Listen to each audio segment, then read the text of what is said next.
Hello, my name is Connor Dumais, and today I'm going to speak on re-enlisting, the pros and cons of getting out of the military and staying. So, I'm educated to talk on this topic because I am a Marine currently. I will be speaking about it from a Marine perspective, but I do believe this is going to be applicable to all the other branches and anyone else in the military. The first, the first thing I would like to consider is job stability.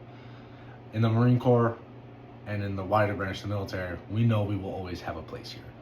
We recently went through when the government was shutting down, there was no chance most of us were getting fired. Now in the civilian sector, a lot of civilian contractors were let go and were essentially jobless because the DoD gave them the choice that they were going to be let go either then or they were going to take a very high pay cut. We didn't have that option. Our jobs are very secure in the military. And so you do have to consider that when getting out or staying in, whether you are okay with your job not being permanent per se. The second option I'd like to consider is the bonds you make in the military. This is, in my opinion, the most important because I can't speak for people who chose to do blue collar work or go to college or just decided to go travel after. But in the military, from what I've experienced, I have made friends that I know will last for the rest of my life. Because the military is such a high stress environment, you form bonds that are based on the hard times you go through together. And I don't see how anyone else could replicate those in the civilian sector. So I'm not sure if you would build such as strong relationships outside. But I have never been outside of the military in my young adult life, so I am not knowledgeable enough to speak on that.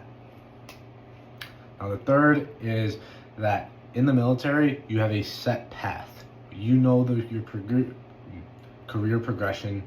You know what you are going to be looking at in the next 5 to 10 years if you stay in, and you're essentially setting yourself up for that by continuing your military career and just taking the oath that you are re-enlisting again.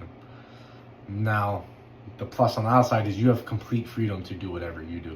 If I'm working at a company in, let's say, 2 years when I get out, and 2 years after that, I'm like, I am not really feeling my position at this company anymore. I don't think my position here is fulfilling me, and I feel like I'd be more valuable somewhere else. I can tell my boss, hey, I really appreciate this opportunity you gave me, but I will be taking my talent elsewhere, and they just kind of have to deal with that. I cannot do that in the military. I currently have to wait the next 2 years for my contract to be over, and then I can get out. Fourth, we have structure. Military life is based on structure.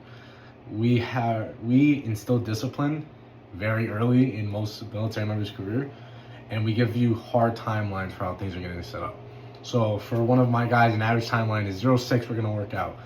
08, be at work. Noon, we're gonna take lunch. 1, be back from lunch. 16:30, you're getting out. Every single day, they are told exactly where and when to be and what to do. And the civilian sector, just as I said earlier, you have a lot of freedom. A lot of that is on you, and just usually what your job requires of you. In conclusion, I think when thinking about re-enlistment, you have to really take your time and think about what you want. Because when re-enlisting, it's not like you're saying, hey, I'm going to maybe continue doing this. You are taking an oath to pledge the next however long you are re-enlisting for, 4 to 6 years, of your life to an organization. And that is a lot to consider. Personally, I think I am going to re-enlist because I like the structure that it provides and the brotherhood that it gives. And I feel like I thrive in the military.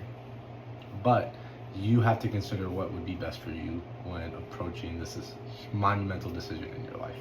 Thank you.